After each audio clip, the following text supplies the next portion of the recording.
tout le monde, j'espère que vous allez bien. Moi, je vais très bien par la grâce de Dieu. Pour ceux qui ne me connaissent pas, je suis Olive Charlie, coach de vie certifié, entrepreneur, cadre commercial, expert en RH, écrivain, tout ça c'est pour moi, j'ai trop de titres, je sais que vous allez le dire.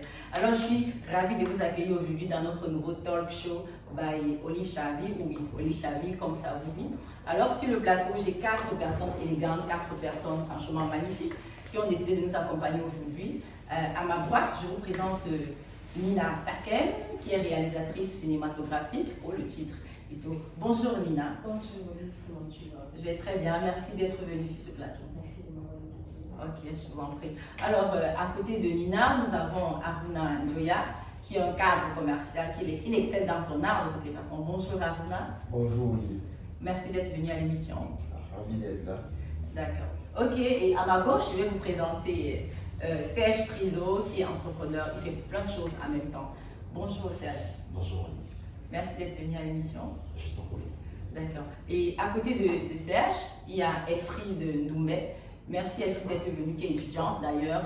Donc Elfriede, merci d'être venue. Merci Olive. Je suis ravie de t'avoir à l'émission. Plaisir partagé.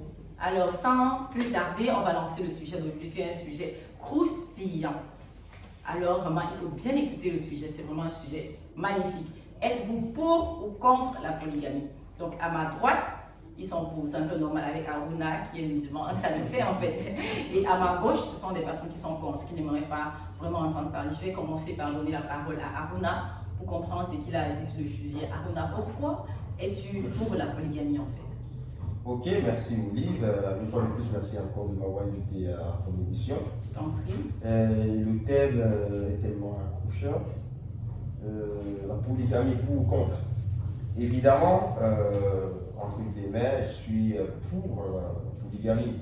Peut-être parce que je suis musulman, mais au-delà de ça, il ne faut pas juste s'accommoder sur le volet religieux. La polygamie, en fait, au-delà de la culture religieuse musulmane, est une chose qui est bonne pour l'humanité, en fait. Et la polygamie, elle permet, est une manifestation de l'anti-égoïsme et de l'égocentrisme. Ah bon? Oui, parce que la polygamie, ça reflète directement le partage. D'accord. Vous voyez un peu? Et ça enlève l'égoïsme qui est en l'homme. D'accord. Et vous savez, l'humanité regorge de plus de femmes que d'hommes. D'accord, ok. Et comme on dit dans la Bible, je suis musulman, mais je cite la Bible, la moisson est grande, mais il y a peu d'ouvriers. Et pour pallier à ça, la polygamie se présente comme le tremplin idéal pour que chaque femme puisse avoir un foyer légal et légitime. Donc il serait incongru d'être contre la polygamie. Et ça, c'est mon En avis. tout cas, merci Aruna pour ta parole. Je vais aussi passer la parole à Nina qui pense comme toi. Pourquoi tu penses que la polygamie est intéressante, toi, en tant que femme et tout?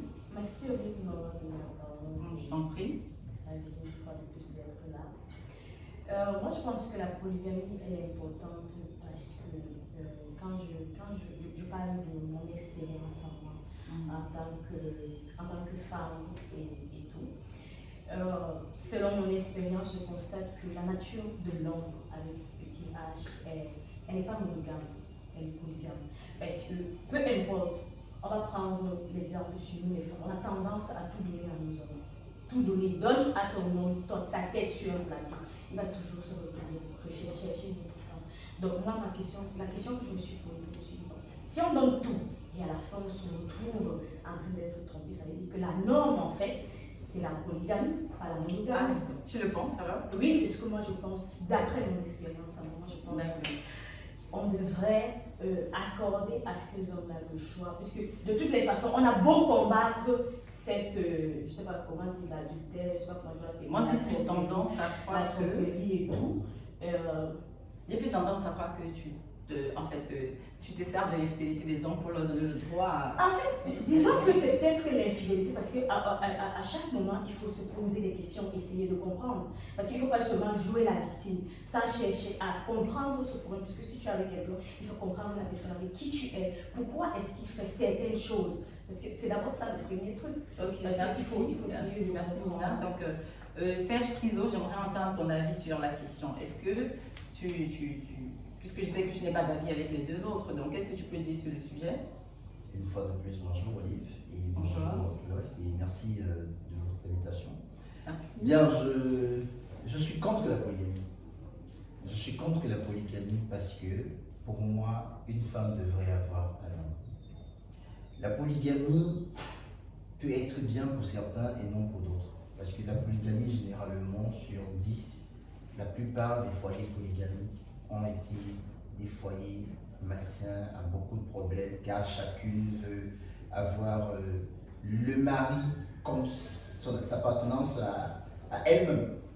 Alors du coup, ça commence à créer des conflits, il y a des bagarres, En fait, il y a beaucoup d'autres choses dont je me réserve de citer. Et par la suite, même quand il y a les enfants, et puis encore quand il y a des biens, c'est grave. Donc il y a les enfants qui sont maltraités, parfois c'est la première femme qui a plus de privilèges et tout et tout. Par contre, quand il y a une seule femme, je pense que là, on n'a pas de problème de bagarre. On n'a pas de problème de c'est telle femme, c'est l'enfant de l'autre. Non, non, il n'y a pas cette discrimination. Donc pour moi, je suis pour la monogamie. D'accord, merci. Donc Elfred, j'aimerais écouter ton avis sur la question. Merci Olivier, on va passer la parole. En prie. Pour moi, je vais dire que je suis contre la polygamie.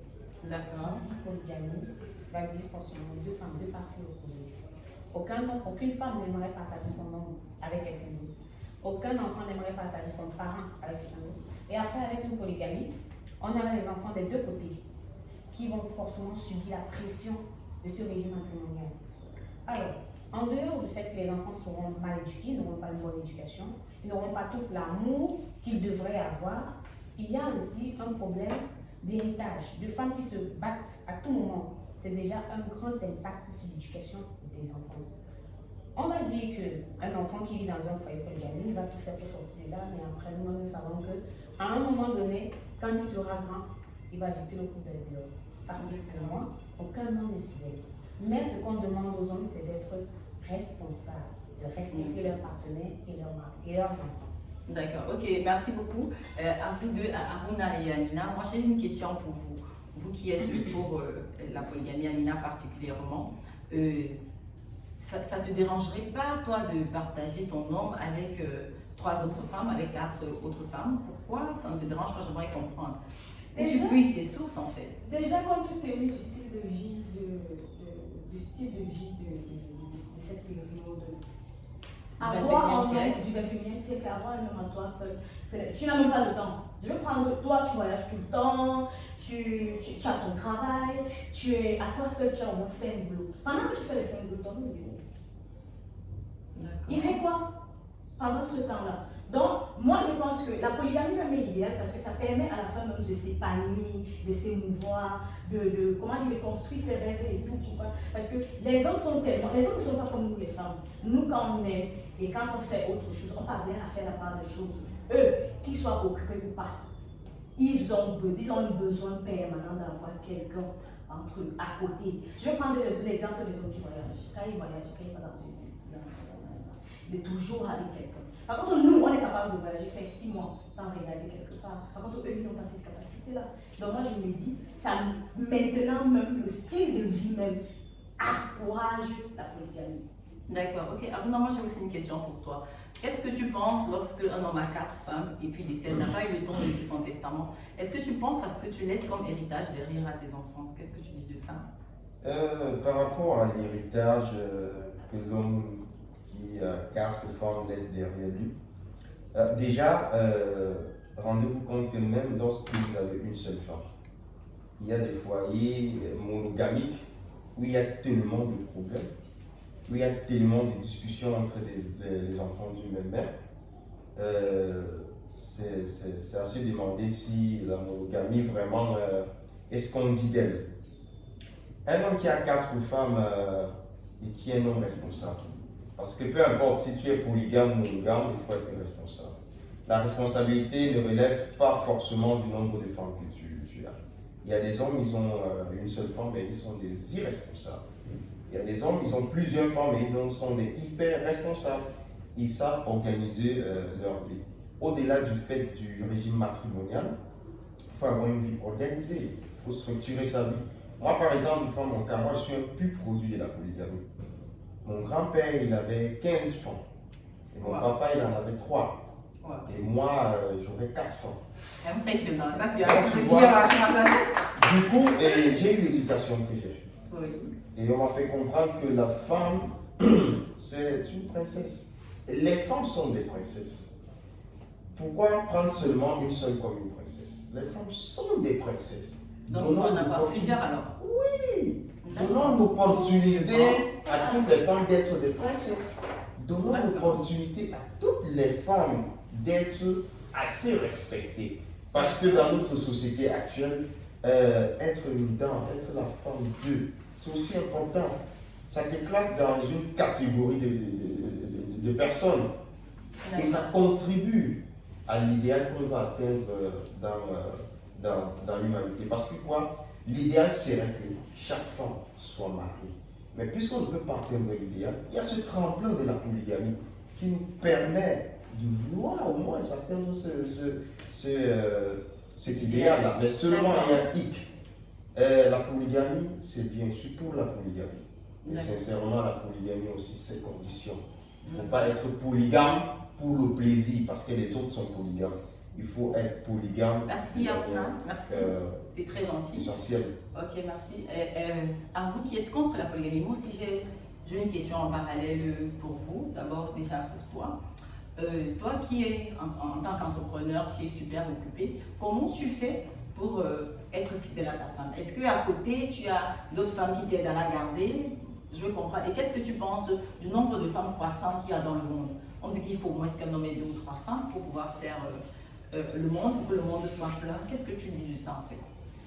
Ce que je dis en ce qui concerne le fait qu'un homme ait au moins 2 ou 3 femmes, je partage pas cet avis. D'accord. Je partage pas cet avis parce que avoir 2 ou 3 femmes, c'est avoir beaucoup d'énergie.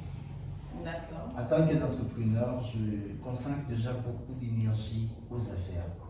Donc, j'ai pas assez de temps pour avoir plusieurs femmes. Je sais que j'ai mon épouse à la maison, elle va s'occuper de la maison, de ses affaires et autres. Donc, tu ne partages pas. Je partage pas. Tu partages pas Nina qui dit que les hommes voyagent en mettant dans le bagage. Non. Quand je voyage, c'est pour des affaires. D'accord. Il peut arriver que je fasse un dîner d'affaires avec les collaborateurs, mais ça devrait se limiter là. Pourquoi aller faire un dîner d'affaires? Parce que je vais. Non. Je vais rentrer épuisé, je n'aurai pas la force de travailler et tout. Mais non. D'accord. Donc vraiment, je ne partage pas. D'accord. Et Alfred, aussi j'ai une autre question pour toi en fait. Toi qui, en tant qu'étudiante, on va dire que tu es assez occupée pour l'instant et tout, parce que tu fais d'autres affaires en parallèle. Comment tu fais pour garder ton petit ami actuel, ton fiancé? Parce qu'il faut le dire, tu es fiancé. Comment tu fais pour garder ton fiancé actuel sans que... Qu'est-ce qui te fait croire qu'il n'a pas d'autres femmes autour en fait? Déjà, aucun homme n'est fidèle. Mais ce qu'on demande, c'est le respect. Personne n'aimerait arriver chez son petit copain et après trouver des choses de d'autres femmes. C'est pas bon. Toutes les femmes sont possessives et jalouses. Nous avons toutes ces instants en nous. Alors, de là à penser que je vais accepter qu'il y a une autre copine, quoi que ce soit, je vais participer sur là. C'est difficile. Alors, je me concentre, je préfère 1000 fois me concentrer sur mes études, mes affaires. Au lieu de me concentrer sur un homme parce que je sais qu'ils sont déjà tous infidèles. Ça ne souffre pas. Je reviens à vous, M. Armand. Vous avez parlé d'une princesse tout à l'heure, que toutes les femmes sont des princesses. Est-ce que dans un royaume, une princesse aimerait avoir une rivale? Vous pouvez répondre, hein, M. Armand? Non, je l'écoute. Je pense que la question est finie en fait. Est-ce que dans un royaume, une princesse, même comme nous sommes là, peut accepter avoir une rivale? La princesse n'a pas besoin d'accepter, puisque dans les royaumes, si tu prends le cas du royaume, il y a toujours des princesses et des reines. Si on prend dans ce cas-là, ce n'est que normal, c'est naturel. La polygamie se verrait être naturelle. Si tu prends le cas des royaumes, ça devient naturel. Parce que même dans l'histoire, il y a difficilement des rois qui avaient une seule femme. L'histoire nous enseigne, la religion nous enseigne, et même la société. Au Cameroun, à une époque, à l'époque du président Alijo, je ne fais pas partie de cette époque-là, je n'ai pas connu le président Alijo, on encourageait à être polygame en fait. La Chine s'est développée comment? C'est grâce à la démographie, parce qu'ils sont nombreux. Et la polygamie facilite le boom démographique. et c'est l'être humain qui est le moteur de tout développement. Si on s'arc-boute, on reste figé sur la monogamie, disant que lui, il faut être seul avec sa femme et tout, l'homme quittera sa famille pour se joindre avec sa femme. Mais dans la même Bible aussi, je suis musulman, il fait que citer la Bible. Dans la même Bible aussi, on nous renseigne qu'il y avait assez de polygames, et on nous renseigne qu'à une époque, il y aura 7 femmes qui iront demander à un homme qu'on veut juste que tu signes un papier et qu'on soit madame telle. Vous voyez un peu? Donc, une femme est une princesse. Les femmes sont des princesses. Et permettons à ces femmes-là d'être des princesses en donnant la possibilité d'avoir plusieurs à la maison. Oui, Je vais revenir sur chérie. ce qu'elle a dit au départ dans son introduction à la famille de l'éducation. Moi, je viens de l'Ouest. Bon, c'est vrai que mon papa n'est pas polygame. Ils ont signé polygamie, mais il est resté monogame. Mais j'ai grandi chez les Banous, qui est une société quasiment polygame. Et je viens de l'Ouest qui est majoritairement, c'est vrai qu'on fait beaucoup de monogamie maintenant, mais nous sommes majoritairement polygames et je pense que nous sommes assez bien éduqués. Tout à l'heure, vous avez parlé d'éducation, nous sommes assez bien éduqués. Oui, nous sommes assez bien éduqués parce que nous sommes majoritairement polygames et on est très bien éduqués, on a des très belles personnes qui viennent de l'Ouest et tout. Pour dire que la polygamie, il faut parler de la polygamie responsable et de la polygamie irresponsable. Parce qu'il y a des polygames irresponsables et il y a également des monogames irresponsables. Ça ne veut pas dire qu'on va donc stéréotyper la polygamie comme la cause de la mauvaise Mina, je renchéris ce que tu as dit. Qu'est-ce que tu appelles polygamie responsable? Polygamie responsable, la polygamie responsable, je vais prendre l'exemple de l'Ouest. On a beaucoup de polygames à l'Ouest et la plupart du temps, chaque femme a sa maison. Toutes les femmes ne vivent pas dans la même maison au même moment. Chaque femme a sa maison, il y a un programme préétabli qu'on suit. Et c'est ça qui fait en sorte que... Et vous, ça vous arrange de savoir que votre mari va dans une autre chambre faire la même chose qu'il vous fait à une autre femme, vous n'avez pas peur des maladies et tout? Justement, c'est ce que je suis en train de dire, qu'à un moment donné, la femme doit dépasser son égoïsme.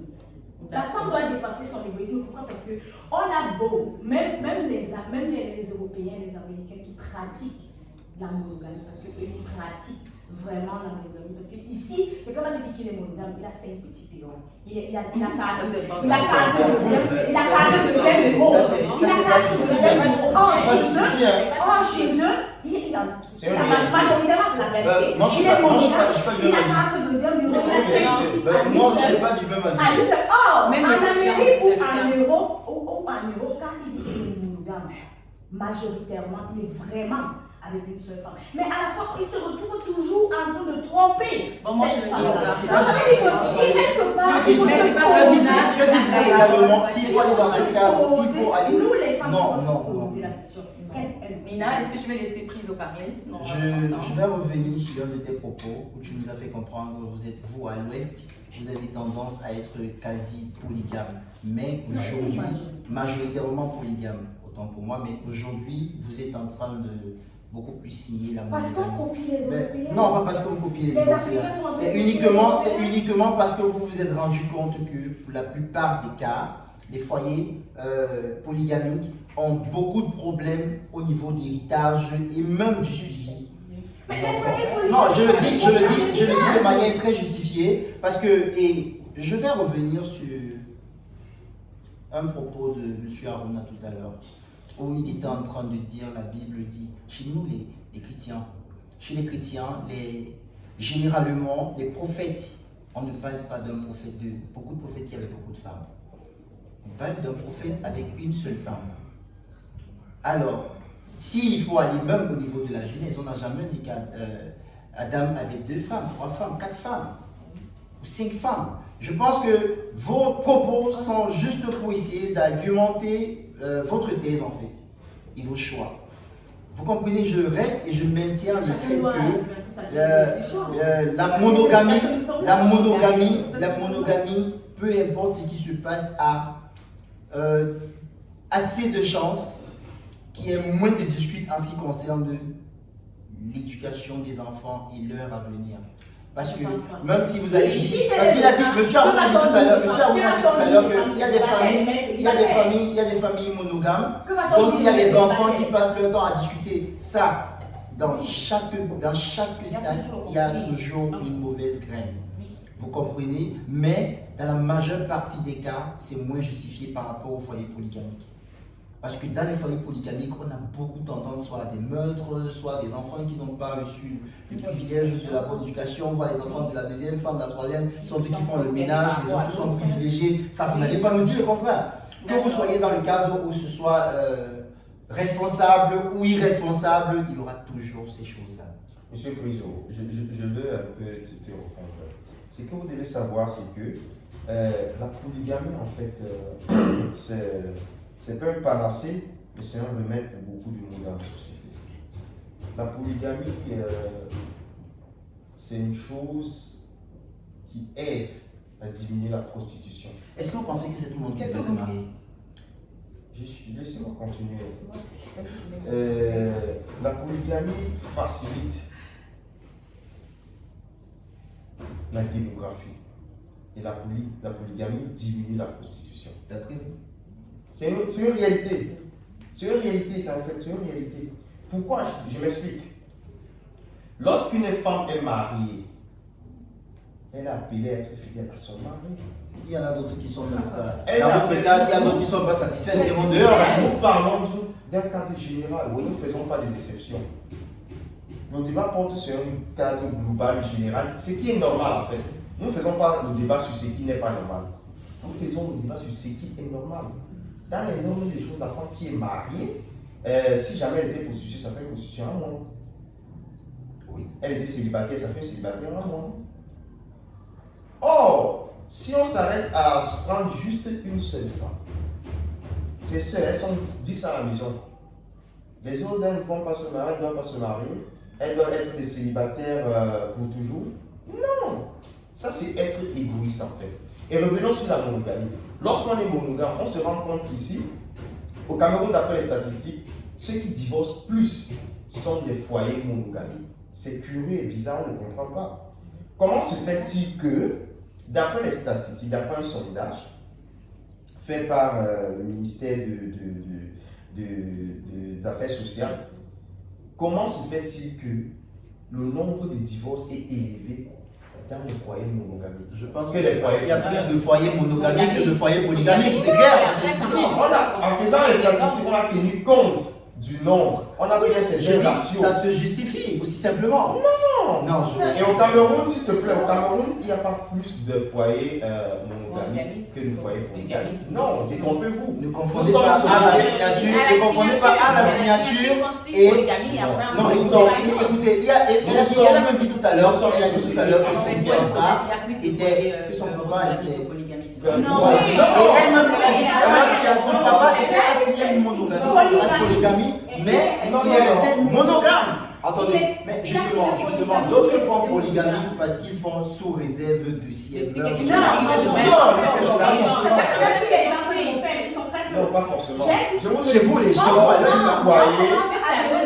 Ils sont dans le foyer monogamique. Ok, je pense que vous devez vous calmer. Il faut qu'une seule personne parle. Donc, On commence à devenir plus monogame. Pourquoi? Parce que la société africaine en général commence à copier les Américains. Pas parce que cela joue en notre faveur. Non, ça ne joue pas en notre faveur. Et pourquoi on copie? Parce que même dans Exactement, on est habillé comme les Européens. Hein. Mais évidemment, est-ce qu'on copie ce qui est mal? Comme une Européenne, c'est parce que vous trouvez que c'est bien. En fait, on vit dans une société qui est dynamique, on évolue. Mais justement, tout il y a raison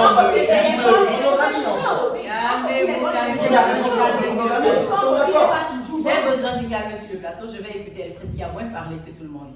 Ok. Tout à l'heure, il a parlé de polygamie, c'est d'accord. Vous avez parlé de la Bible. Est-ce que la Bible, quand vous avez dit la Bible, Oui, la Bible, pas de la Bible. la Bible dit l'homme, la femme, non, l'homme, ça. C'est quoi? L'homme quittera son L'homme père et quittera sa son mère, père et s'attachera s'attachera à une seule femme. Il n'a pas dit l'homme Ensemble, ils quittera formeront une Ils chair. formeront une chair. On Ensemble, n'a pas dit ils qu'il va s'attacher formeront à des quatre chairs. femmes. Ils formeront des chairs et ils auront 1000 enfants. Parce que pour moi, la polygamie n'a pas de place. Dans la même Bible, Moi, j'ai une question. dans la même Vous Bible, dites non. on te Aruna, présente merci, avec plusieurs Aruna. Quels sont les noms des prophètes? Ah, vous avez Par exemple, C'est le seul. Non, c'est pas le seul. Aruna, Donnez-moi un nom. Le merci. grand-père de Marie avait plusieurs femmes. Le grand-père de Marie, son nom c'était quoi? J'oublie son nom. Il n'était pas prophète. Je suis désolé. Son grand-père avait Il plusieurs n'était femmes. pas, le grand-père de Marie n'était pas prophète. Je suis désolé. Qui était le grand-père de Marie? Parlez-nous du Coran, mais pas de la Bible. Qui était le grand-père? Qui était le grand-père de Marie? Mais si on est en train de parler du grand-père de Vous Marie, avez l'information. non. Qui était son Moi, grand-père? je ne connais pas. Qui était? Non, mais tu ne connais pas qui était. Non, mais parce que c'est parce qu'on m'a pas parlé. Calmez-vous, j'ai besoin de quelqu'un. Donnez-moi son nom. Il faut lire, aller lire. Non, je ne m'envoie pas dire. Laissez aller chercher. Donnez-moi Ils son osent, c'est moi qui nom. donne la parole. Ici, c'est encore mon émission. Je pense que c'est encore mon émission. Merci Aruna, merci Nina, merci Friso. Je pense que c'est encore mon émission. Donc, moi, j'ai une question pour vous qui êtes contre la polygamie. Voilà. Donc, ma question est la suivante, en fait. Donc, comme ils ont dit, l'éducation n'est pas forcément basée sur ça. Qu'est-ce que vous dites à l'histoire suivante? Donc, voilà un monsieur qui est marié à son épouse et tout. Il n'a pas eu le temps de laisser le testament, vous voyez un peu, et il est décédé. Normalement, selon la loi, il a une seule femme et sa femme est censée toute bénéficier. Mais voilà que sa famille arrache les biens. Qu'est-ce que vous dites de ça? Permettez-moi l'histoire, permettez-moi. Je ne voulais pas perdre cette idée, je vous en prie, je vais revenir. Juste pour vous faire comprendre, Salomon n'était pas un prophète, c'était un roi. On te parle, non, c'était non. On parle du roi Salomon. Non, il était un roi, il n'était pas un prophète. Salomon était un prophète. C'était une parenthèse. Salomon était un prophète. Non, C'était une parenthèse. Salomon était un roi. C'était un prophète. C'était un roi sage. David était un prophète. J'ai besoin Salomon est un prophète. Revenons sur le Merci. débat. Je- C'est la je- Bible. je- On va Salomon pas est un prophète. Non. Alors, merci beaucoup. Et David aussi. Revenons au débat. Laissons la Bible à la Bible. Il ne faut pas que les pasteurs se mêlent et ils disent que. Donc, maintenant, je suis ravie de vous avoir eu sur le plateau. Déjà, nous sommes arrivés au terme de cette émission. Ah bon? Et ce que, bien sûr. Le temps passe vite. Non, vraiment, le temps passe vite. Et ce que moi, je voulais dire à tous qui regardent l'émission, je vous prie de commenter, liker, partager. Et si vous voulez vraiment faire partie du panel des invités de l'émission, il y a un numéro WhatsApp qui s'affiche au bas de l'écran. Vous pouvez écrire un WhatsApp et nous dire que vous souhaitez participer à l'émission. Commentez, partagez, parce que si nous sommes là, en fait, pour ce talk show, nous sommes là pour éduquer la jeunesse, nous sommes là pour éduquer la jeunesse camerounaise. Donc, et ce que moi je voulais dire sur le thème d'aujourd'hui, c'est que vous soyez pour ou contre, les envies sont personnelles et individuelles. Donc, que chaque choix que quelqu'un prenne, il devrait l'assumer. Ce n'est pas seulement parce qu'on peut être pour la polygamie et être heureux, et contre la polygamie également et être heureux. Le but d'une vie en général, c'est d'être franchement heureux et c'est de mieux se sentir dans ce qu'on choisit. Et comme je le dis souvent, ce ne sont pas seulement les plus intelligents qui réussissent, mais les plus audacieux. Tenez bon et n'abandonnez jamais. Bye bye. Bye. C'est fini. Bye.